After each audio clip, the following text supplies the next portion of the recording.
Irmãos, saúdo a todos com júbilo do nosso Pai Yarro e do nosso irmão Yahushua, o ungido, aquele que verdadeiramente derramou seu sangue no madeiro para nos resgatar do cárcere do tempo presente.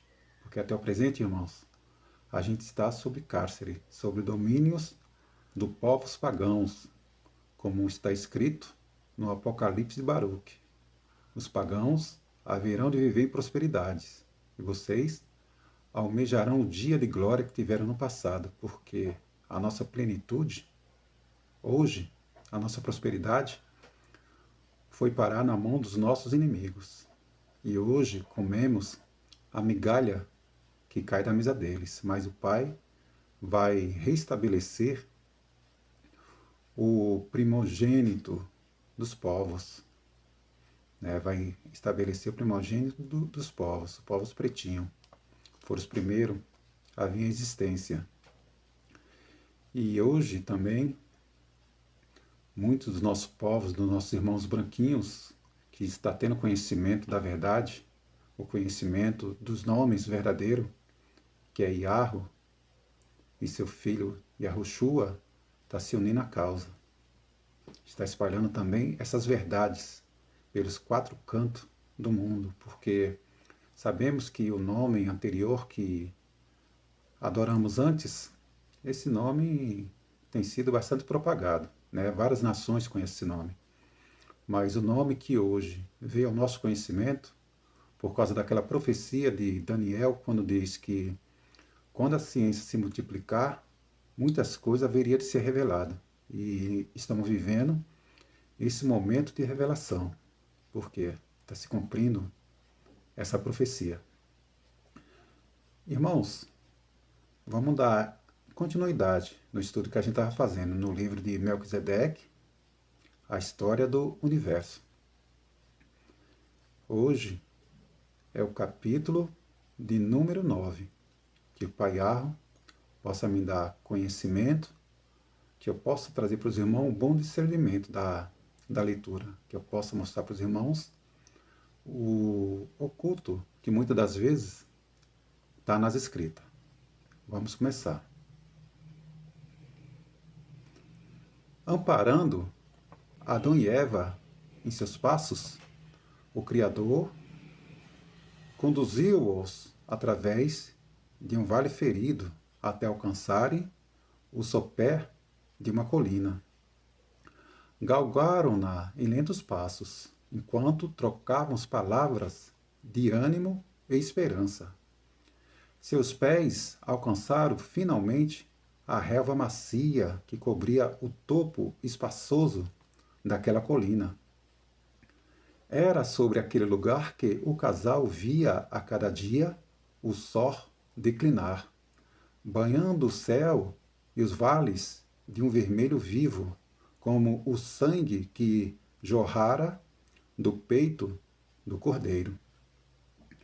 Voltando-se para o lado oriental, o casal, num misto de dor e saudade, contemplou ao longe as paisagens que os envolveram naquele passado tão feliz. Ao divisarem o Monte Sião, que majestoso erguia-se no meio do Éden, choraram, lembrando da queda. Quão fracos tinham sido! O sol já declinava em sua jornada, anunciando a chegada de mais uma triste noite, a primeira fora do paraíso. Em um calmo gesto, o Criador, mostrando-lhes o vale sobranceiro, a colina, falou-lhes com carinho. Aqui será vossa provisória morada. Daqui podereis contemplar o paraíso que, por algum tempo, permanecerá na terra, até ser recolhido ao lugar de origem, no seio da Yahushua celeste, que hoje nós conhecemos como Jerusalém, mas o verdadeiro nome é Yahushua, no nome da cidade contém o nome do filho, que é Yahushua. E no nome do filho contém o nome do pai, que é Yahu. Ali, protegido pela justiça, aguardará o alvorecer da vitória. Quando esse grande dia chegar, retornaremos juntos a Sião, onde seremos coroados em glória no reino de eterna felicidade e paz. Depois de dizer essas palavras, Yahu ordenou ao casal que construísse naquele lugar um altar de pedras, sobre o qual, a cada semana, na noite que antecede o sábado, deveriam imolar um cordeiro pela memória de seu sacrifício. Ó, irmão, que interessante, né? O que fala aqui, né? Que até chegar o sábado, a cada sequência dele, eles teriam que imolar um cordeiro. Naquele lugar, sobre o qual cada semana, na noite que antecede o sábado, deveriam imolar um cordeiro, pela memória do sacrifício. Por quê? Esse sacrifício ia ser até chegar o dia do grande sacrifício, que seria do Criador da criatura. Porque até então, cada cordeiro, enquanto não chegasse a vez do Criador, ia ser imolado, os cordeiros, até chegar a vez do Criador do Cordeiro, que foi o nosso Messias, Yahushua. Depois da imolação dele, do sacrifício dele, aí parou também todos os sacrifícios, tanto de animais, né? E também foi onde Adão e Eva teve a remissão dos pecados dele, e a descendência dele também. Com sinal de sua presença, e para a certeza de que seus pecados seriam perdoados, ele acenderia um fogo sobre o altar, o qual duraria toda a noite, até consumir por completo a oferta do sacrifício. Para que o ser humano pudesse firmar sua fé sobre as verdades reveladas e não na manifestação visível do Criador, ele haveria de permanecer invisível daquele momento em diante. Que interessante também aqui, né, irmãos? Essa passagem. Para que o homem pudesse firmar sua fé nas verdades reveladas e não na manifestação visível do Criador, então ele tinha que fazer esse sacrifício como memória dessa verdade revelada. Como memória, tinha que ter essa sequência desses sacrifícios. Somente em ocasiões especiais, quando se fizesse necessário sua aparição, ou a de anjos para novas revelações e advertência, e isso ocorreria. Contemplando seus filhos entristecidos naquele momento em que seriam deixados aparentemente sozinhos, o Criador disse-lhes com amor: Filhos, embora vocês tenham de permanecer neste ambiente hostil, não precisam temer, pois eu permanecerei ao lado de vocês. Serei um companheiro amigo nessa jornada. Levarei sobre os meus ombros suas dores, seus anseios, suas lutas. Quando tentado pelo inimigo estiverem a ponto de ceder, poderão encontrar abrigo em meus braços, que sempre estarão estendidos para salvá-los. E se algum dia vocês não resistirem e, pela fúria do inimigo, forem arrastados para as profundezas do abismo, não se desesperem, julgando não haver esperança, pois eu estarei ali para acudi-los com meu perdão e força. Ó, irmão, que palavra linda, né? Que palavra linda do nosso Pai. Ao grande amor que o Pai tem pelo ser humano, pela sua criatura. Ao que é que ele fala? Se algum dia vocês não resistirem e pela fúria do inimigo forem arrastados para a profundeza do abismo, Não se desesperem, julgando não haver esperança, pois eu estarei ali para acudi-los com meu perdão e força. E você vê, irmãos, que hoje muita gente não recorre a esse perdão, achando que o Pai não vai mais perdoar eles pelo excesso de pecado que eles cometeram. Mas o Pai, com a sua bondade, com o seu amor infinito, o Pai perdoa todos os pecadores no momento que eles se arrependam. No momento que eles se arrepender dos pecados cometidos, o Pai está de braços abertos para acolher o pecador. O Pai, ele odeia o pecado, mas ele ama ao pecador. Tendo sempre em mente o significado das vestes recebidas nas minhas mãos, pois elas falam da redenção que ao homem pertence. Descanse, filhos meus, nos meus braços de amor. Depois de consolar o casal com essas promessas, o Criador, vendo que estavam sonolentos pelo cansaço, os fez reclinar no seu colo e, como de costume, acariciou-os docilmente até adormecerem.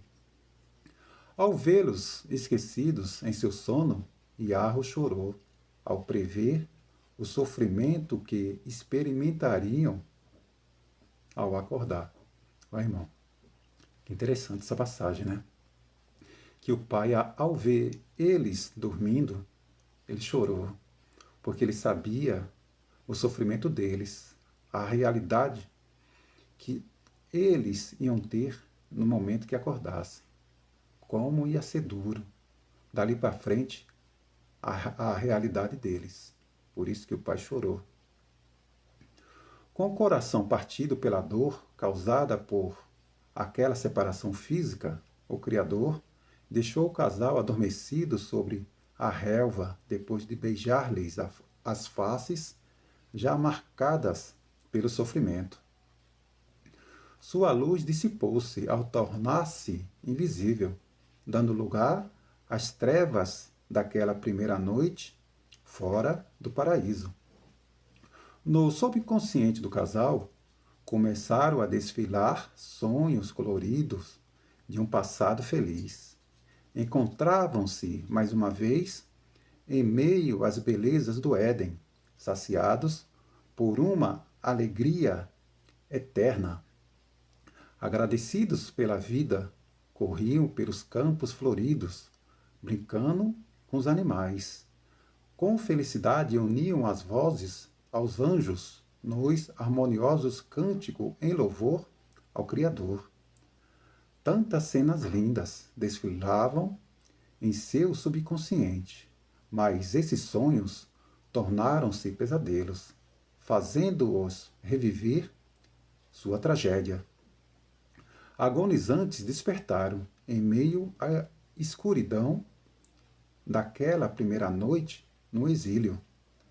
Não conseguindo conciliar o sono, o casal permaneceu em pranto até ser consolado pelo alvorecer que revelou-lhes ao longe o saudoso paraíso.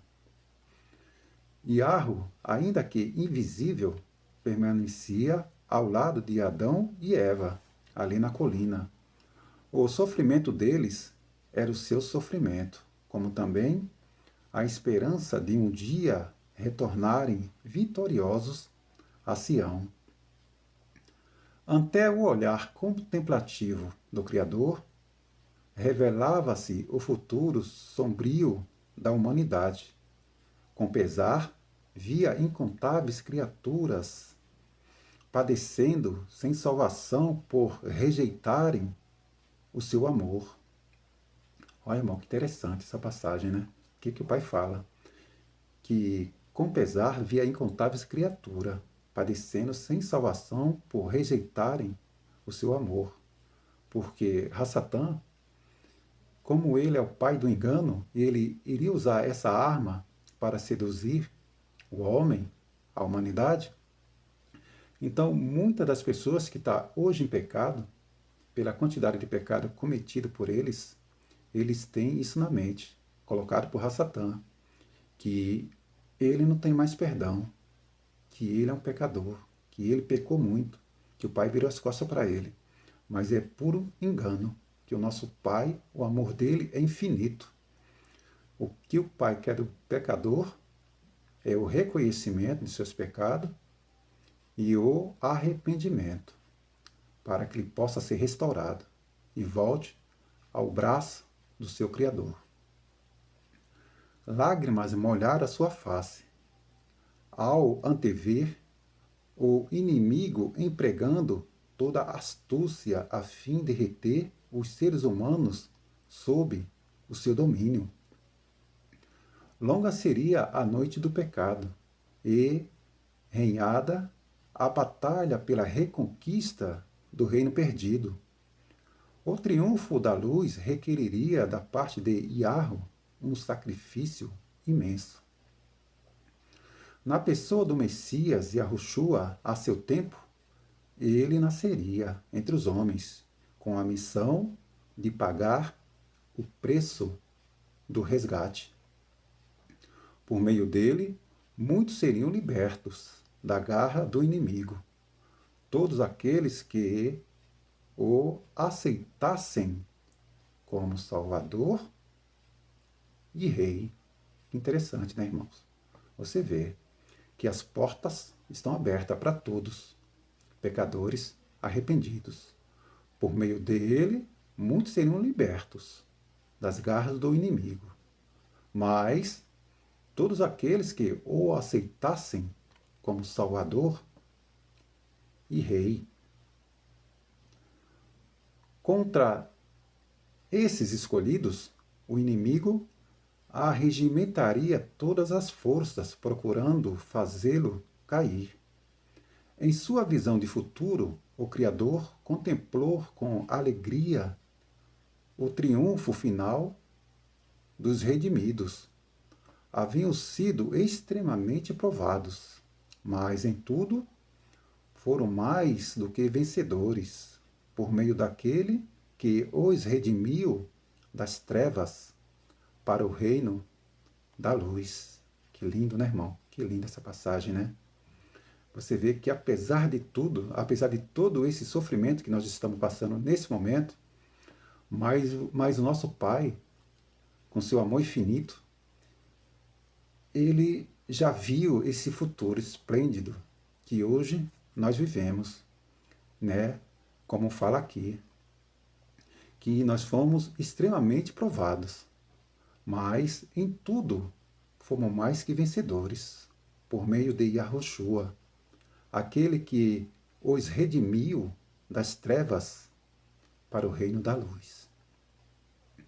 Depois de antever os sofrimentos que adivinham da grande luta, o Criador estendeu o olhar pelas planícies cativas, contemplando ali as hostes rebeldes, dispostas para a luta.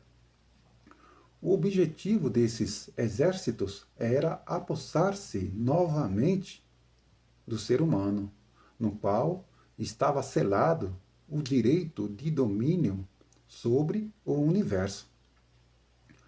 Contrária à natureza do Criador é a guerra, mas para a defesa de seus filhos estava disposto a empregar o seu poder. Ó, irmão, que interessante, né? Olha o que fala aqui, que contrária à natureza do Criador é a guerra, mas para a defesa de seus filhos estavam dispostos a empregar o seu poder. Que interessante, né, irmãos? Aqui deixa claro que o Pai, ele realmente é o grande general, que ele vai à luta por suas criaturas, pelo homem, pelo amor infinito que ele tem pelo homem. Ele está disposto a ir à guerra com os inimigos do homem, aquele que procura destruir o homem, como desde o princípio. Satã fez Eva pecar com o intuito de quê? De que o homem morresse. Ele não esperava que o pai ia deixar o homem vivo. Por conta disso, ele ia fazer de tudo para destruir o homem.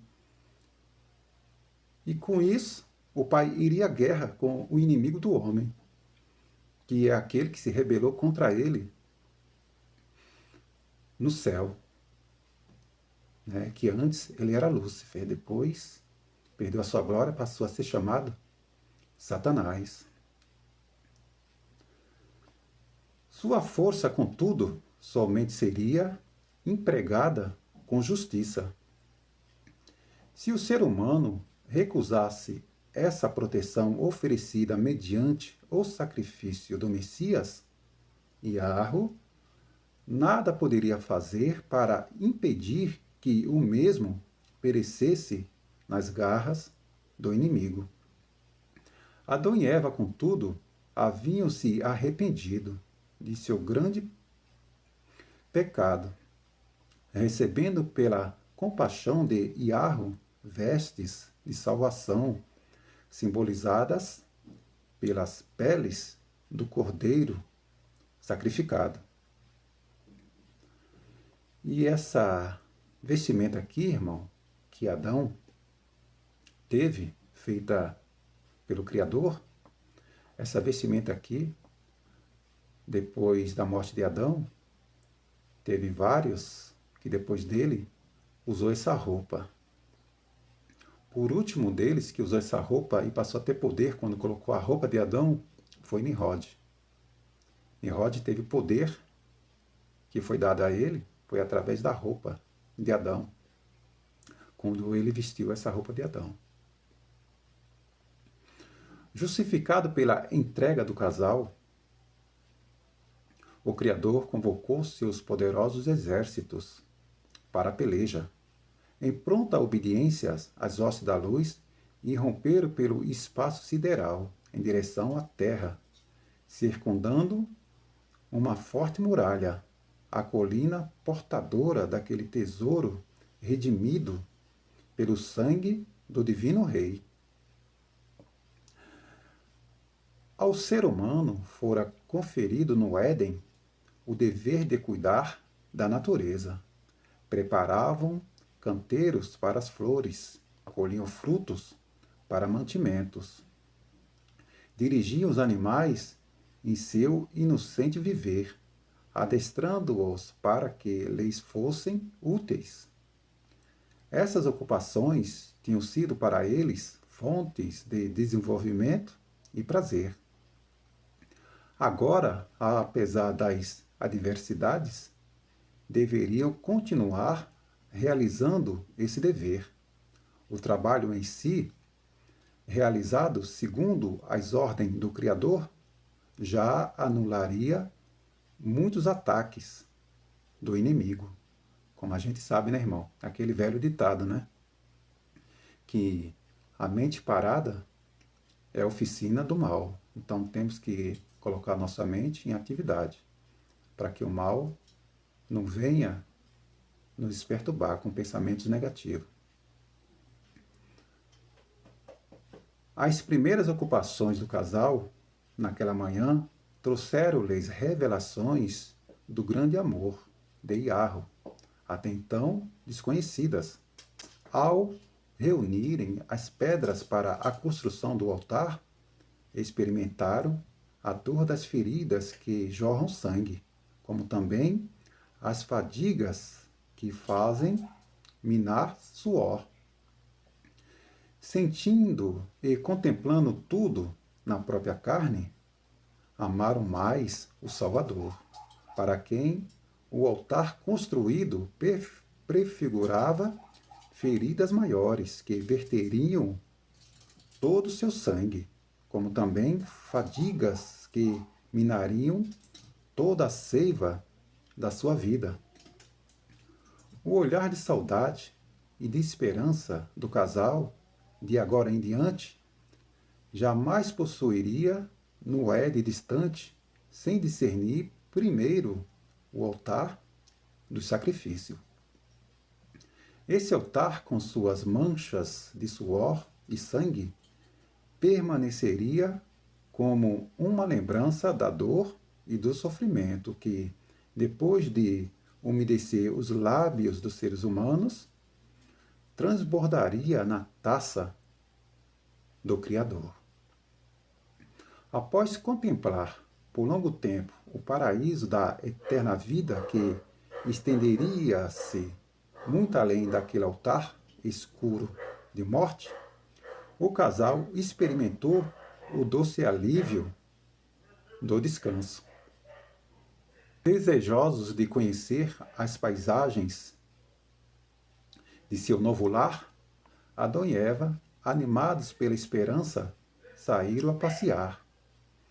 Seus passos conduziram-nos por caminhos de sorrisos e de alegria, de encantos e desilusões, de flores que desabrochavam delicadas, banhadas em perfume, e de flores despetaladas, tombadas, murchas e sem cheiros, de animais ainda dóceis e submissos, e de animais inimigos ferozes e ameaçadores. O casal discernia em seu passeio as divisas de dois mundos, o da luz e o das trevas, do amor e do egoísmo, da esperança e do desespero, da harmonia e da desarmonia, da vida e da morte. Essa visão encheu-lhes de tristeza e choraram longamente. Essa tristeza aumentaria ainda mais no futuro, quando descobrissem o aprofundamento dessas divisas no meio de sua descendência. 6 arrebóis já haviam colorido os céus, anunciando ao casal as noites escuras e frias que, com seu manto de trevas, desfazia todas as imagens vivas, menos a esperança de revê-las coloridas no alvorecer de luz. Aproximava-se agora a hora do sacrifício, quando o rude altar, abrasado em sua justiça, clamaria por sangue. Se não lhe oferecesse a oferta, explodiria com certeza, envolvendo todo o mundo com suas chamas. Já não haveria então alvorecer, nem esperança de Éden a florir. Quão precioso o sangue!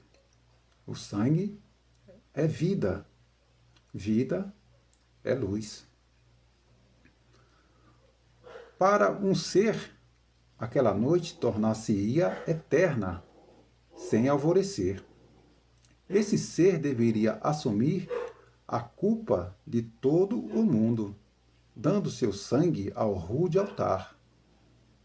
Quem se ofereceria? Quem inverteria a seiva da vida até ver a última estrela apagar-se em seu céu? Adão e Eva, depois de refletirem por longo tempo, contemplando o berço da morte construído por suas mãos, entreolharam-se, inquietos com essa questão decisiva. Quem se oferecerá? Essa indagação, nascida de sua culpa, fez vibrar no profundo de suas lembranças a voz do bendito Criador, em sua revelação de infinita bondade. Eu os amo com um eterno amor. Eu morrerei em vosso lugar. Agradecido, o casal prostrou-se reverentemente ante o sedento altar, vendo-o pela fé, saciado pelo dom do eterno amor. Naquela tarde do sexto dia, Iarro submetia o ser humano a uma tremenda prova de fé. Eles tinham diante de si o altar de pedras, construído conforme a ordem divina, mas não havia nenhuma ovelha para o sacrifício. Em seu anseio, lembravam-se do Éden, onde haviam muitos rebanhos.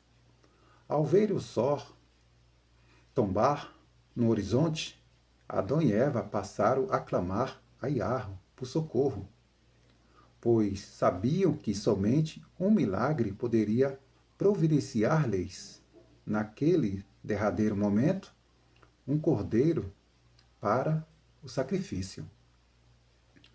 Aos olhos dos habitantes do universo, o grande milagre pelo qual o ser humano clamava já se processava há quase uma semana.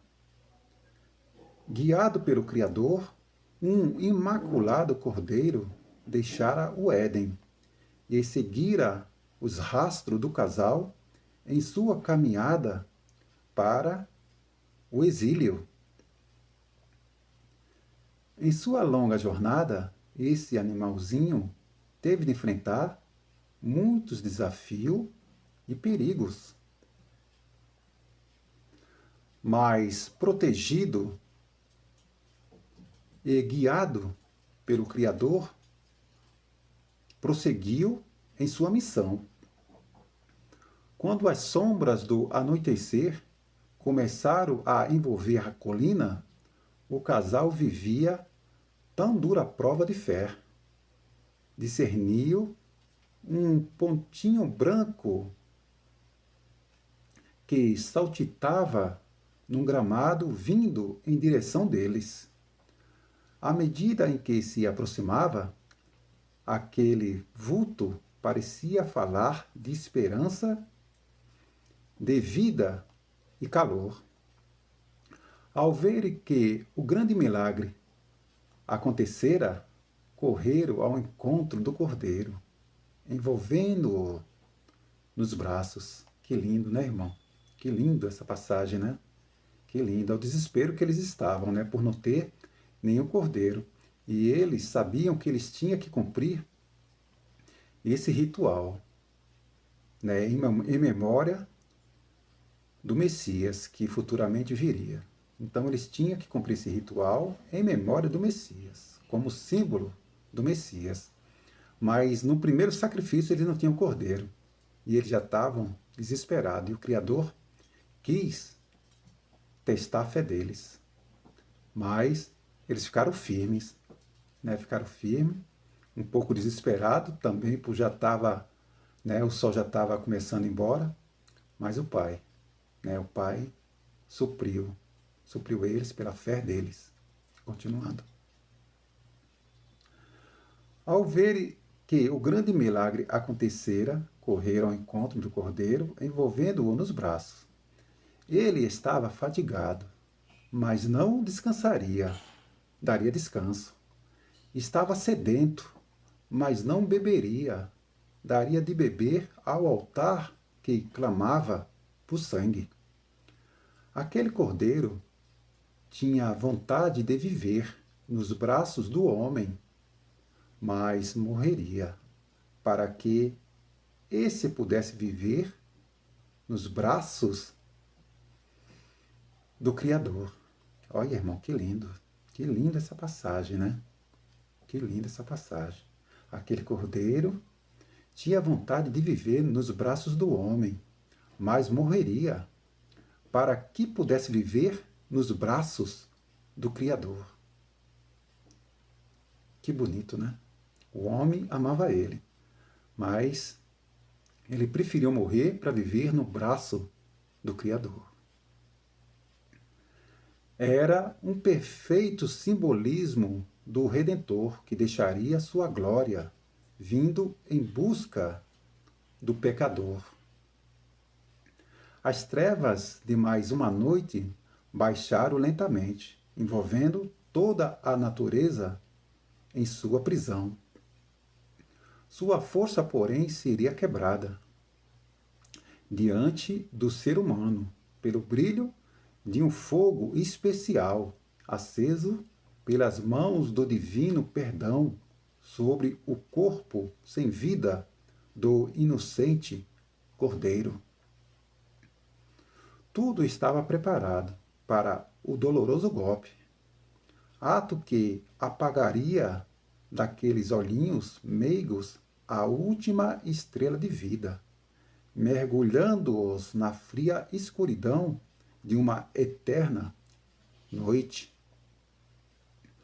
Escuridão que geraria luz, frio que geraria calor, morte que geraria vida, dons imerecidos, frutos do divino amor oferecidos às mãos poderosas, prestes a ferir. Em meio à noite, o altar clama, o homem triste exclama, enquanto o cordeiro mudo não reclama ao ser estendido para a morte. As mãos que construíram o altar erguiam-se agora não para acariciar como outrora, mas para ferir, sangrando o preço do perdão. Só um gesto, nada mais, e a estrela se apagará para sempre dos olhos inocentes, fazendo brilhar na face culpada a luz da salvação. Adão trêmulo excita em compaixão. No cordeirinho, manso e submisso, pronto a morrer, em seu lugar, vê o Salvador prometido. Com o coração arrependido, em um esforço doloroso, crava o cutelo de pedra no peito do animalzinho que perece em suas mãos, sem sequer dar um gemido. Olha, irmão, que cena, né? Que cena terrível a de Adão, né? De cumprir essa sentença, né? Esse ritual, né? Mas sem esse sacrifício, o homem não teria perdão. Ele tinha que fazer esse sacrifício, sacrificar o cordeiro, né? Com o coração arrependido e um esforço doloroso. Ele crava o cutelo de pedra no peito do animalzinho que perece em suas mãos, sem sequer dar um gemido. Que a gente sabe, né, que o cordeiro, realmente, na hora do sacrifício, ele fica quietinho. Ele não dá um gemido. Ele não dá um gemido. Ele morre calado. O poder da noite, imediatamente, é quebrado pelo brilho do fogo da aceitação. Sua luz revela ao ser humano sua trágica condição. Vendo as mãos manchadas pelo sangue inocente, o casal sente-se culpado por aquela morte. Em pranto, ajoelham-se ante o altar, que já não lhes reclama sangue, mas oferece luz, aceitando o imerecido perdão. Erguendo-se o casal, contempla demoradamente o corpo ferido do pobre cordeirinho, sem poder agradecer-lhe pela riqueza concedida em troca de seu tão rude golpe. Banhados pela suave luz do sacrifício, Adão e sua companheira permanecem a meditar, até serem vencidos por um profundo sono. Recostando-se ao solo coberto de relva macia, adormeceram docilmente sob os cálidos raios do perdão, certos de que seu brilho e calor perdurariam até serem as trevas daquele sábado, desvencidas completamente pelo fulgurante sol.